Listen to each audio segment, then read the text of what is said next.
Salve, salve galerinha! Bem-vindos para mais uma aula de História. E hoje a gente vai continuar falando um pouquinho sobre a história, sua importância e como ela acontece. Na aula passada eu falei um pouquinho sobre a importância da gente estudar o passado, para que a gente possa, assim, compreender como as coisas foram acontecendo, como as sociedades foram se transformando e como isso chegou até os dias de hoje. Porque nós somos reflexos de uma série de eventos e coisas que aconteceram lá no passado. Então, uma das coisas muito importantes nesse processo de se estudar e entender a história são as perguntas. É aquilo que a gente quer saber do passado. O que a gente quer interrogar sobre aquele passado. Então, todos os historiadores, até mesmo você, quando você tem algum interesse sobre alguma coisa lá do passado, você vai pesquisar, você vai estudar sobre aquilo. Então, seja a sua dúvida, seja a sua curiosidade sobre aquele assunto, leva você a visitar o passado. Então, são sempre as perguntas que movem a história. Por exemplo, quando você se pergunta como é que as pessoas viajavam antes dos carros e dos aviões? Como é que as pessoas faziam pesquisa antes da internet ou antes da invenção do celular? Então, quando você tem uma dúvida e você começa a pesquisar, e hoje em dia, obviamente, a internet é o caminho mais fácil para a gente fazer várias pesquisas, você, de certa forma, está fazendo o papel de um historiador. Quem são esses historiadores? São as pessoas que vão para a faculdade de História, estudam vários tempos, leem vários autores, têm contato como a gente consegue estudar as fontes, questionar, pesquisar, reunir isso e a partir desse aprendizado de conteúdo, de teoria e de prática, os historiadores, eles começam a produzir história. Então, vou dar um exemplo. Eu acabei o mestrado há pouquíssimo tempo. E aí eu queria entender como a gente pode usar, por exemplo, a literatura para o ensino de história. Porque o que eu acredito? Que um autor, no caso eu estudei Machado de Assis, que lá no século XIX ele estava escrevendo nessa sociedade extremamente racista e preconceituosa, de certa forma, nos seus textos literários, ele trazia essas questões que a gente pode usar até os dias de hoje. Então, novamente, a história ela não está presa só ao passado.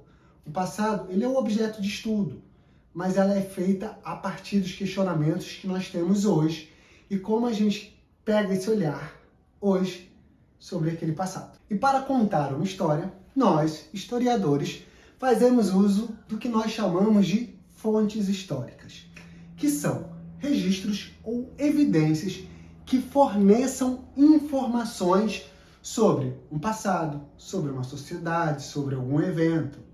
E essas evidências, elas são a base das informações que nós recolhemos e estudamos para tentar reconstruir aquela história. E essas fontes podem ser das mais diversas possíveis. Até bem pouco tempo atrás, era considerada só como fonte mesmo, fonte oficial, as fontes escritas, os documentos. Por quê? Porque eles eram registros tidos como oficiais. Hoje em dia, nós historiadores trabalhamos com uma gama muito grande de outras fontes e vestígios. Então hoje, o historiador, ao produzir história, ele faz uso de uma ou diversas fontes, sendo elas escritas, objetos, imagens, fósseis, vestígios e até sons. Então, hoje existe uma gama de fontes que estão à disposição e são utilizadas para fazer esse olhar sobre o passado.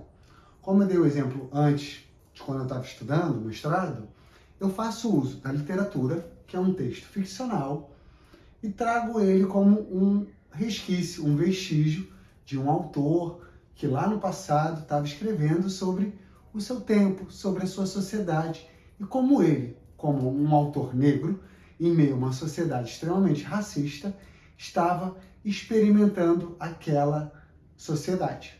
Então, quando você faz um estudo, você pode utilizar literatura, fotos, pinturas, entrevistas gravadas, podcasts que serão muito utilizados aí no futuro. Então existe uma gama de possibilidades para se fazer a história. A gente não pode esquecer que a história ela não é uma verdade absoluta. São versões. Então o historiador, ele escolhe o momento que ele vai estudar, ele tem um questionamento que ele quer levar àquele passado, e a partir daí ele faz uma seleção de uma ou de várias fontes para poder fazer essa análise científica sobre aquele passado.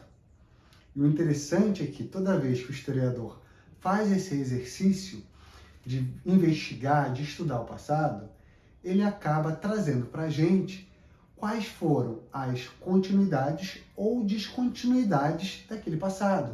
O que quer dizer isso?